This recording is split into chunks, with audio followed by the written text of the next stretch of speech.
Yan ba, kinain, di ba? Oh, ayan, kinain niya.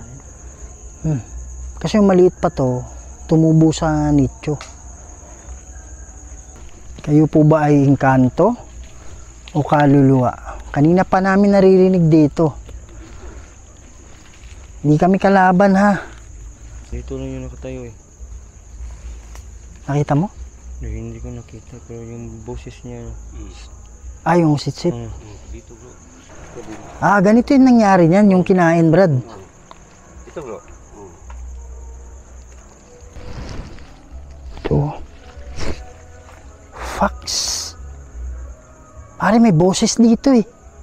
Gagawin namin is iiwanan namin yung mga depensa namin. Okay, para mayroong magpaparamdam.